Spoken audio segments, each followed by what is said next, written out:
Welcome back to Local Garden Queens. Today I'm going to do a brief tour of what's growing, and also I'm going to give you an update what was planted in the garden for the fall. No broccoli. I've been talking about broccoli for the last 2 videos, or maybe even 3. I haven't been able to get my hands on some broccoli starts. That was the plan. I haven't even seen any plant starts for the fall anywhere, and maybe later on, if they are available, I'll purchase. But in the meantime, let me give you a tour of the garden and show you what I planted for the fall.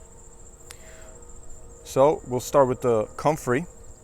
As always, it's getting bigger and bigger. It looks very healthy. Next to it is the eggplant.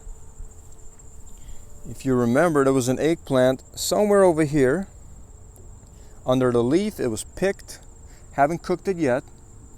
I'm looking forward to trying it.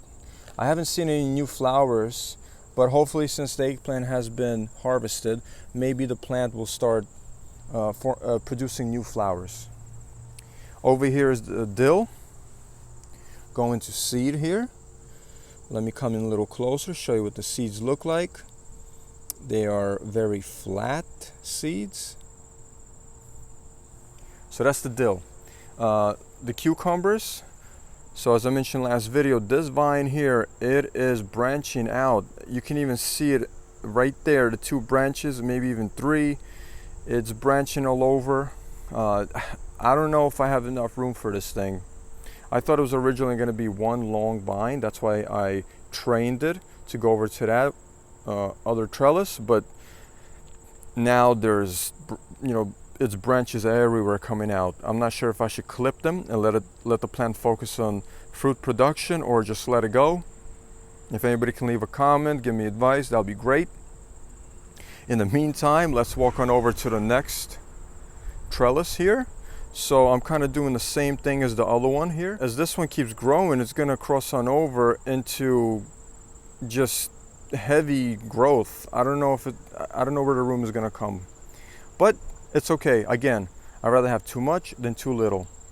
So I think this season we harvested about 3 cucumbers so far. They were delicious, and the plant is producing more, or getting ready, or is in the process of producing more. You could see a female flower here that looks like it's been pollinated. So here's the difference.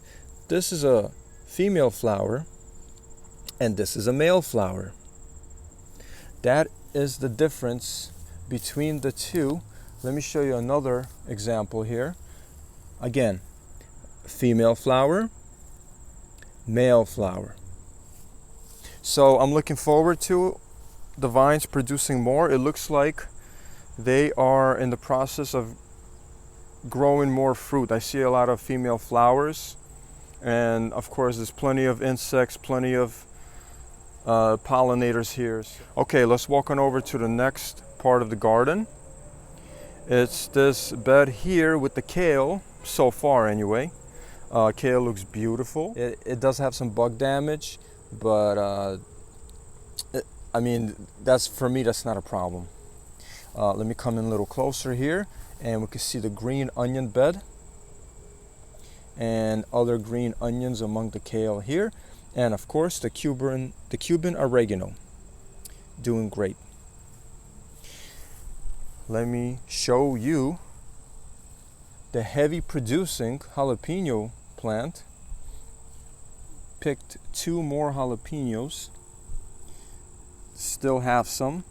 They are delicious and crunchy and spicy, and this thing is just loaded with jalapenos and flowers, or they were flowers. Now it looks like they've been pollinated and gonna grow some more jalapenos. So this plant is producing great. Very happy with the plant. And of course, last but not least, we have the currant bush, and I think this would be next season's growth, because these buds are not budging at all. Let me show you what I planted today for the fall. So there were also seeds. In this row, right here, it was actually 2 rows of loose lettuce mix. It's 5 different lettuces that I purchased. And again, they're in 2 rows here. In the back we have I scattered carrot seeds everywhere here. So all of that is going to be carrots, I'm hoping. We'll see how the germination rate is. Next, on the other side of the garden here. So most of this bed, it's about 2 or 3 rows of spinach. Up to about here. The cutoff point is probably between the 2 dill plants, and the rest of this area is just dill seeds. I want a nice portion of this bed of just nothing but dill, so I can use it in cooking. We love dill. And over here under these cucumber vines, 2 rows of spinach. And under this vine, it's the loose leaf lettuce mix, about 2 rows as well. So last but not least, of course, I forgot to mention, I actually planted out a couple of days ago the sugar snap peas. It was from the harvest in July. I had some seeds ready, so I planted sugar snap peas all along the back of this bed here, and some in the back there. The way I planted the seeds was I took the mulch, which was compacted, the straw mulch. I lifted the straw mulch, exposed the ground, scattered the seeds in rows, and then I fluffed the mulch down on top. So I'm hoping while it's still the ground is still mulch, it'll be fluffy enough to let the seedlings come through. I hope it works, and I'm gonna see what happens in maybe a week or 2, because the temperatures are pretty warm. So I think the seeds will sprout pretty fast. That's the garden tour. As always, like, share, subscribe, leave comments, and thank you for watching. I'll see you guys in the next update.